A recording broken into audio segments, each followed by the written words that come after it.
everyone, this is Janvi and welcome to Study Seed।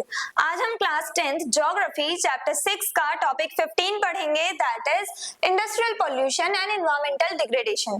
अभी तक के चैप्टर में हम लोगों ने देखा था कि इंडस्ट्रीज के सेटअप होने से कैसे हमारी ग्रोथ हो रही है, लेकिन अब यही इंडस्ट्रीज जो हैं वो हमारे एनवायरमेंट को भी डैमेज कर रही हैं। इन इंडस्ट्रीज के थ्रू जो हम वेस्ट मटेरियल प्रोड्यूस कर रहे हैं, उस वेस्ट मटेरियल को हम लोग अपने एनवायरमेंट में स्प्रेड कर देते हैं, जिसकी वजह से एयर पॉल्यूट हो रही है, हमारे वाटर रिसोर्सेज जो हैं वो पॉल्यूट हो रहे हैं और इनका जो इम्पैक्ट है वो हमें हमारी हेल्थ पे देखने को मिलता है। हमारी ही हेल्थ बिगड़ती है, हमें ही सफर करना पड़ता है। तो उसके बारे में हम आज के वीडियो में इन डिटेल पढ़ेंगे कि कैसे इंडस्ट्रियल पोल्यूशन जो है वो बढ़ता जा रहा है, उसके कौन से सीरियस इम्पैक्ट्स हमें देखने को मिल रहे हैं, उसके बारे में हम आज के वीडियो में डिस्कस करेंगे। Industrialization has helped economic growth but has also led to serious environmental problems। अब इंडस्ट्रियलाइजेशन की वजह से क्या होती है, हमारी इकोनॉमी ग्रो करती है। इंडस्ट्रियलाइजेशन की वजह से इंडस्ट्रीज जो भी प्रोडक्ट्स बना रही हैं उन्हें हम एक्सपोर्ट करते हैं, सेल करते हैं और उसके बाद हमारी इकोनॉमी, हमारी जीडीपी की ग्रोथ होती है, हमारी कंट्री इकोनॉमिकली डेवलप कर पाती है इंडस्ट्रीज की वजह से। लेकिन अब यही जो इंडस्ट्रीज हैं वो काफी ज्यादा वेस्ट मटेरियल प्रोड्यूस करती हैं और उसे कंप्लीटली डिस्पोज ऑफ नहीं करते। वो क्या करते हैं, इंडस्ट्रीज क्या करती हैं, ये जो वेस्ट मटेरियल्स हैं उन्हें हमारे एनवायरनमेंट में स्प्रेड कर देती हैं, जिसकी वजह से पॉल्यूशन क्रिएट होता है, हमारे एनवायरनमेंट प्रॉब्लम्स क्रिएट होती हैं, हमारे एनवायरमेंटल प्रॉब्लम्स क्रिएट होती हैं, यानी कि एनवायरनमेंट पे हम एनवायरनमेंट को डैमेज कर रहे हैं। The pollution refers to the contamination of air, water, land and noise due to industrial activities. अब इंडस्ट्रियल पोल्यूशन है क्या? इंडस्ट्रियल पोल्यूशन का मतलब है कि जब हम अपनी इंडस्ट्रियल एक्टिविटीज के थ्रू हमारे जो भी इंडस्ट्रियल वेस्ट हम प्रोड्यूस कर रहे हैं उसके थ्रू जब हम अपने दूसरे रिसोर्सेज को जैसे कि एयर, वाटर, लैंड और जो नॉइज पोल्यूशन है वो भी क्रिएट कर रहे हैं। तो इंडस्ट्रियल पोल्यूशन क्या है, जब हम इन सारे रिसोर्सेज को, mainly air, water and land को जब हम कंटामिनेट कर रहे हैं, इन सारे रिसोर्सेज में जब हम अनवांटेड और हार्मफुल सब्सटेंसेस ऐड कर देते हैं तो उसे हम इंडस्ट्रियल पोल्यूशन कहेंगे। एयर पॉल्यूशन होता है caused by release of smoke and harmful gases. जब हम लोग इंडस्ट्रीज जो होती हैं, जब इंडस्ट्रीज में मैन्युफैक्चरिंग कर रहे हैं तो मैन्युफैक्चरिंग करते वक्त प्रोसेसिंग के टाइम पे जो भी स्मोक रिलीज होता है, जो भी धुआं निकलता है इंडस्ट्रीज से, जो भी हार्मफुल गैसेस प्रोड्यूस होती हैं जैसे कार्बन मोनोऑक्साइड, ये सारी जो हार्मफुल गैसेस हैं वो इंडस्ट्रीज प्रोड्यूस करती हैं और ये सारी जो गैसेस हैं वो हमारी एयर में एड ऑन हो जाती हैं, एयर में मिल जाती हैं, घुल मिल जाती हैं, जिससे क्या होता है, हमारी एयर जो है वो पॉल्यूट होती है, हमारी एयर जो है वो कंटामिनेट हो जाती है, यानी कि उसमें हार्मफुल सब्सटेंसेस ऐड हो जाते हैं और इसके क्या इफेक्ट्स हमें देखने को मिलते हैं, रेस्पिरेटरी डिसीजेस। अब वो जो कंटामिनेटेड एयर है जब वो हमारे अंदर जाएगी, हम लोग सांस ले रहे हैं, रेस्पिरेशन कर रहे हैं, तो वो जो कंटामिनेटेड एयर है, जो पॉल्यूटेड एयर है, जब वो हमारे अंदर जाएगी तो हमें रेस्पिरेटरी प्रॉब्लम्स होंगी, रेस्पिरेटरी डिसीजेस, यानी कि सांस लेने में दिक्कत आएगी, सांस से जुड़ी जो प्रॉब्लम्स हैं, जो डिसीजेस हैं वो राइज होंगी, एसिड रेन हो सकती है, यानी कि रेन जब होगी, रेनफॉल जब भी होगी तो साथ में ये सारे कंटामिनेटेड पार्टिकल्स जो हैं वो उस वाटर के साथ, रेन वाटर के साथ ऐड ऑन होके तब जमीन पे आएंगे और ये जो एसिड रेन होती है उसमें हमें भीगना भी नहीं चाहिए, उसे हम पीने के लिए भी यूज नहीं कर सकते क्योंकि इसमें सारे कंटामिनेटेड पार्टिकल्स एडेड होते हैं, इसलिए इस एसिड रेन से हमें बचना ही चाहिए वरना काफी सारी डिफरेंट डिसीजेस हो सकती हैं।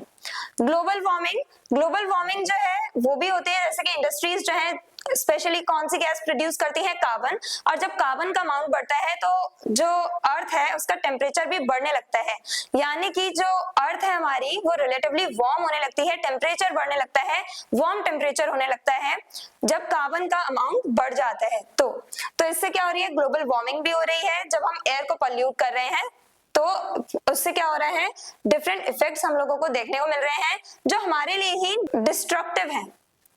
वाटर पॉल्यूशन आता है सेकंड नंबर पे, cause by discharge of chemical effluents into the reverse. अब वाटर पॉल्यूशन कैसे हो रहा है, जब हम इंडस्ट्रियल वेस्ट को रिवर्स में छोड़ रहे हैं, मेनली जो केमिकल्स होते हैं, जो लिक्विड वेस्ट है, जो केमिकल्स हैं, जब हम उन्हें वाटर में, वाटर बॉडीज हैं जैसे हमारे रिवर्स और लेक्स हैं, जब हम इनमें इन केमिकल वेस्ट को डिस्चार्ज कर देते हैं तो वाटर जो है वो पॉल्यूट हो जाता है, हमारा जो वाटर है वो भी कंटामिनेट हो जाता है और फर्दर ऑन ये जो रिवर ये बाद में जाकर के जुड़ती हैं हमारे ओशंस के साथ।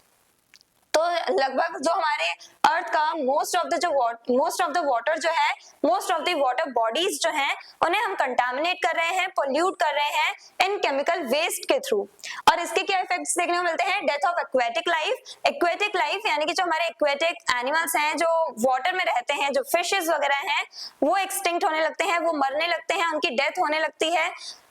कंटामिनेशन ऑफ ड्रिंकिंग वाटर, और मेनली हमें पता है जो फ्रेश वाटर लेक्स होते हैं, जो फ्रेश वाटर हमें मिलता है वो लेक्स और रिवर्स के ही थ्रू मिलता है, जिसे हम अपने डिफरेंट पर्पसेस के लिए यूज करते हैं, डेली वे एक्टिविटीज के लिए यूज करते हैं। लेकिन जब हम उन्हीं वाटर रिसोर्सेज को डिप्लीट करेंगे तो इससे क्या होगा? हमारे ड्रिंकिंग वाटर की कमी होगी, यानी कि हमें पानी उतना पीने को नहीं मिलेगा। जो हमारे ड्रिंकिंग वाटर होगा उसी को हम कंटामिनेट कर रहे हैं, खराब कर रहे हैं, तो इसकी वजह से वाटर शॉर्टेज होने के चांसेस होते हैं। Third one is land pollution caused by dumping of solid waste and toxic chemicals. हम लोग क्या करते हैं, इंडस्ट्रीज में जो भी सॉलिड वेस्ट प्रोड्यूस हो रहा है उसे हम ऐसे ही डंप कर देते हैं, ऐसे ही छोड़ देते हैं लैंड एरियाज में, और साथ ही साथ टॉक्सिक केमिकल्स जो होते हैं, केमिकल वेस्ट जो होते हैं, उन्हें भी हम लैंड एरियाज में डिस्पोज कर देते हैं। तो उसकी वजह से क्या होता है, केमिकल्स जो हैं, जो लिक्विड मटेरियल है उसे सॉइल एब्सॉर्ब कर लेती है, और जब सॉइल एब्सॉर्ब करेगी जमीन तक, अंदर की लेयर्स तक वो केमिकल्स पहुंचेंगे, तो हमारा जो ग्राउंड वाटर है वो कंटामिनेट होगा, यानी कि ग्राउंड वाटर भी हमारे यूज के लिए नहीं रह जाएगा। इफेक्ट्स क्या होते हैं? सॉइल फर्टिलिटी लूज कर देती है अपनी। अब जब हम लैंड डिग्रेड कर रहे हैं, लैंड जो है उसमें ये सारे टॉक्सिक मटेरियल्स ऐड ऑन कर रहे हैं जो लैंड की फर्टिलिटी को कम करते हैं, तो हम उस लैंड पे प्रोडक्शन भी नहीं कर सकते, फार्मिंग भी नहीं कर सकते हैं। तो सॉइल फर्टिलिटी खो देती है और ग्राउंड वाटर भी कंटामिनेट हो जाता है, वो भी हमारे यूज के लिए नहीं रह जाता जब हम लैंड को पोल्यूट करते हैं, लैंड को कंटामिनेट करते हैं। तो next one is noise pollution caused by factory machines. अब फैक्ट्री मशीन्स जो होती हैं, जो लाउड जनरेटर्स जो होते हैं, उनकी वजह से जो शोर होता है, बहुत ज्यादा शोर जो होता है, बहुत ज्यादा नॉइज जो क्रिएट होता है, उसी को हम नॉइज पोल्यूशन कहते हैं। इसके क्या इफेक्ट्स होते हैं? हियरिंग लॉस, यानी उस एरिया में आसपास जो भी लोग रह रहे हैं उन्हें सुनने में दिक्कत आ सकती है। कंप्लीटली हम डेफ होने की बात नहीं कर रहे हैं, लेकिन सुनने में थोड़ी बहुत प्रॉब्लम आ सकती है, हियरिंग लॉस हो जाती है, यानी कि थोड़ी बहुत हमें सुनने में प्रॉब्लम आ सकती है। स्ट्रेस हो जाता है, यानी कि जब हम बहुत ज्यादा लाउड एरियाज में, नॉइजी एरिया में रह रहे हैं लंबे समय तक, तो हमें वो पीसफुल एनवायरनमेंट नहीं मिल पा रहा है, जिसकी वजह से हेडेक होना, स्ट्रेस होना, ये सब बढ़ जाता है, यानी कि हम लोग स्ट्रेस लेते हैं, सिर में दर्द होना, चिड़चिड़ापन होना, ये सब होता है। साथ ही साथ हमें स्लीप डिस्टर्बेंसेस देखने को मिलती हैं, हम उस शोर में सो नहीं पाते, नॉइज की वजह से हम लोग सो नहीं पाते, हमारी कंप्लीटली जो स्लीप साइकिल है वो बिगड़ जाती है, जिसकी वजह से हमारे जो फिजिकल प्रॉब्लम्स हैं वो अराइज होती हैं। हम लोगों को पेन होता है बॉडी में, जब सही स्लीप नहीं लेंगे, हम 8 आवर्स की प्रॉपर स्लीप नहीं लेंगे, सही से अच्छी नींद नहीं लेंगे, तो क्या होगा, काफी सारे नेगेटिव इंपैक्ट्स हमारी बॉडी पे देखने को मिलते हैं। हमें बॉडी में पेन रहना, बॉडी के डिफरेंट पार्ट्स में पेन रहना, साथ ही साथ सिर में दर्द रहना और किसी चीज में मन ना लगना, तो इसकी वजह से, स्लीप डिस्टर्बेंसेस की वजह से ये सारी प्रॉब्लम्स अराइज होती हैं। हम अपनी प्रोडक्टिविटी लूज करते चले जाते हैं।